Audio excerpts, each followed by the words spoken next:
falar sobre a Bíblia como literatura. Quando falamos de Bíblia como literatura, a palavra literatura, em seu significado base, significa a arte de escrever, ou de se expressar através de escrita. A ideia de tratar a Bíblia como literatura é como um livro escrito, é como um material escrito. A ênfase aqui recai sobre a escrita, sobre aquilo que foi produzido, escrito e deixado para nós. A Bíblia, quanto palavra de Deus, ela tem o seu principal opositor, que é Satanás, que desde o início, lá do Gênesis, quando Deus disse, certamente morrereis, ele diz, certamente não morrereis. Esse é o principal opositor da Bíblia como palavra de Deus, tentando a colocar em descrédito. A Bíblia como literatura, ela tem os seus também opositores. E o principal opositor que nós vamos apresentar hoje é o liberalismo teológico, um movimento que ele surge aí em torno dos séculos 17, 18, aproximadamente, 20. Nesse período, é o período que ele nasce ali, o liberalismo teológico, e vai ganhando força até chegar nos nossos dias, em torno aí do século 17, aproximadamente, 16, 17, o liberalismo teológico já começa a estender as suas raízes e chega com grande força até os nossos dias.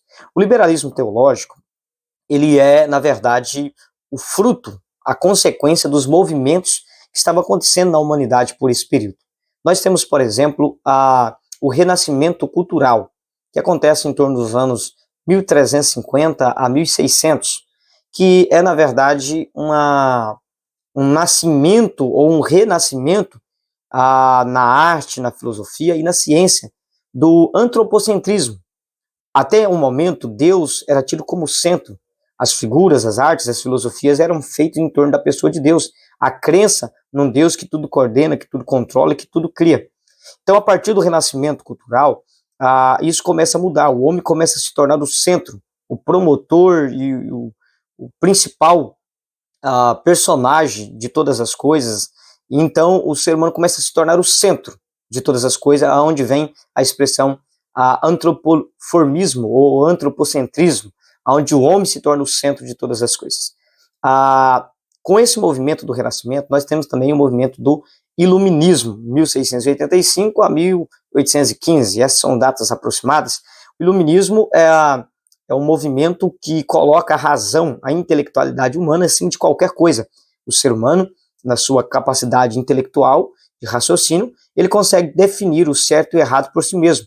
Então, quem vai definir o certo e o errado não é a Bíblia, não é um livro de Deus ou de deuses, mas quem vai definir o certo e o errado é o homem com a sua capacidade intelectual de raciocinar todas as coisas. Então, com o iluminismo, o raciocínio humano ele é elevado acima de qualquer outra autoridade, colocando assim a capacidade humana como o principal fator determinante em relação ao que é verdadeiro, o que é correto, o que é certo.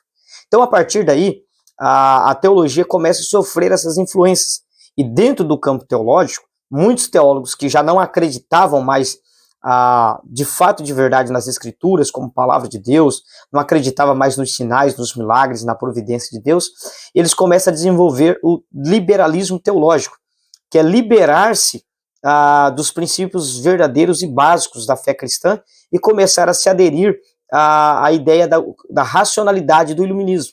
Então eles passam a questionar as escrituras e não a tê-la mais como verdade suprema, como a realidade suprema da verdade de Deus, mas começa a colocá-la em questionamento, a sua veracidade, os seus escritores, as suas fontes, os seus sinais, os seus milagres, considerando muitas vezes os sinais, milagres, prodígios de Deus como meras expressões mitológicas, como é o caso de Rodolphe Bultmann, que é considerado um dos pais do liberalismo teológico, que vai dizer que esses sinais que existem na Bíblia, na verdade, são expressões mitológicas do mundo antigo, mas nada disso tem a ver com veracidade histórica, ou seja, nada disso de fato ocorreu. Então, a partir daí, nós temos o liberalismo teológico, que coloca a Bíblia Sagrada em um nível muito inferior, coloca a razão humana como um nível superior, e então a Bíblia agora passa a ser questionada pela razão humana. E aí você tem os métodos de interpretações da Bíblia, sendo o principal opositor da Bíblia como veracidade, um método histórico crítico, que vai criticar os escritores, os autores, as produções, as palavras, os textos, enfim, vai criticar de todos os meios e formas e colocar a Bíblia em descrédito, a ponto de chegar um momento que a Bíblia nem sequer deve ser reconhecida como um livro confiável a partir desse liberalismo teológico. Os pais do liberalismo teológico, consideravelmente, nós temos o Adolf von Harnack, em 1851-1930, e Rodolphe Bultmann, 1884-1976. São considerados os pais do liberalismo teológico. Em contrapartida ao liberalismo teológico, nasce, então, a neortodoxia. A palavra neo significa novo, orto significa reto e doxia significa crença ou fé. Então, a neortodoxia é um movimento de propor uma nova forma de enxergar a fé de forma reta, de forma correta, e que, na verdade, não é tão correta quanto se apresenta. A neortodoxia tem o seu principal aí representante, Karl Barth, teólogo do século XX, e eles vão se opor ao liberalismo teológico, que coloca a Bíblia em descrédito, e vai dizer que não, na verdade a Bíblia não é aquilo que antes se pregava, aquela realidade, aquela pureza, aquela excelência, mas também não é tão perdido assim.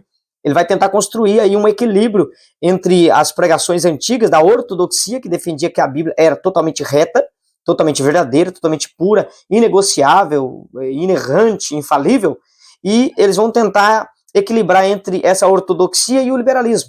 Vai dizer, não, a Bíblia ela se torna a palavra de Deus à medida que você tem um relacionamento com Deus e vai para a Bíblia. Então ela não é a palavra, mas ela pode se tornar, ela se torna. E aí, com essa neortodoxia, que é tão perigosa quanto o liberalismo teológico, porque coloca, de certo modo, a palavra de Deus em desconfiança, nós temos o que nós poderíamos chamar de reavivamento da ortodoxia, porque a ortodoxia ela é antiga, ela é da época da patrística, da época do início da igreja, da época da igreja primitiva. Os principais representantes da ortodoxia, nós temos Tertuliano, em 160 e 220, nós temos Orígenes, 185 254, nós temos Atanásio, 296 e 373, que defendia que a Bíblia é a inerrante, infalível e inspirada palavra de Deus.